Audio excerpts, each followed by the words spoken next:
Neymar junior Brazil ടീമിൽ ഇല്ലാതെ ഫ്രാൻസിനോടൊന്ന് മുട്ടി നോക്കിയപ്പോൾ അടിപതറിയ കാഴ്ച നമ്മളെല്ലാവരും കണ്ടതാണ്. ഇനി നെയ്മർ ജൂനിയർ ഉണ്ടായിരുന്നെങ്കിൽ എന്താണ് സംഭവിക്കുക? അത് ചിലപ്പോൾ വിജയമായിരിക്കാം, അല്ലെങ്കിൽ സമനിലയായിരിക്കാം. ഏതായാലും ഈ ഒരു വീഡിയോയിൽ നമ്മൾ ഡിസ്കസ് ചെയ്യാൻ പോകുന്നത് ബ്രസീലിന്റെ ഒരു വിൻ റേഷ്യോനെ പറ്റിയാണ്.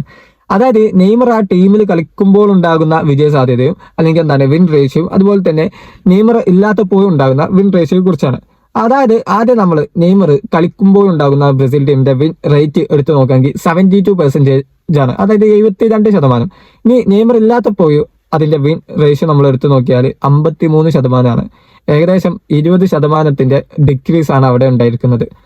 52-ഉം 73-ഉം അല്ല, 53-ഉം 72-ഉം ആ ഒരു ഡിഫറൻസ് നിങ്ങൾക്ക് നോക്കിയാൽ മനസ്സിലാവും. അതായത് നെയ്മർ ആ ഒരു ടീമിൽ ആൾ എത്രത്തോളം ഇമ്പോർട്ടന്റ് ആണ് എന്നുള്ളത് ഈ ഒരു ഒറ്റ സ്റ്റാറ്റ്സ് വെച്ച് തന്നെ മനസ്സിലാക്കാം. പിന്നെ നെയ്മറിന്റെ 10ാം നമ്പർ വിനീഷ്യസ് ഇട്ടപ്പോൾ അവിടെ എന്താണ് ചെയ്തത് എന്നും നമ്മൾ കണ്ടതാണ്. നെയ്മർ ഉണ്ടാക്കുന്ന വൈബൊന്നും അവിടെ മറ്റാർക്കും ഉണ്ടാക്കാൻ പറ്റൂല.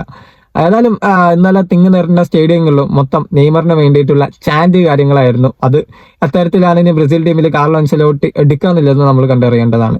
ഏതായാലും നിങ്ങളുടെ അഭിപ്രായം താഴെ കമന്റ് ബോക്സിൽ അറിയിക്കുക. അതുപോലെ തന്നെ കോണ്ടന്റ്സും കാര്യങ്ങളൊക്കെ ഇഷ്ടപ്പെടുന്നു എന്നുണ്ടെങ്കിൽ ലൈക്ക് ചെയ്യുക, ചാനൽ ഒന്ന് സബ്സ്ക്രൈബ് ചെയ്യുക.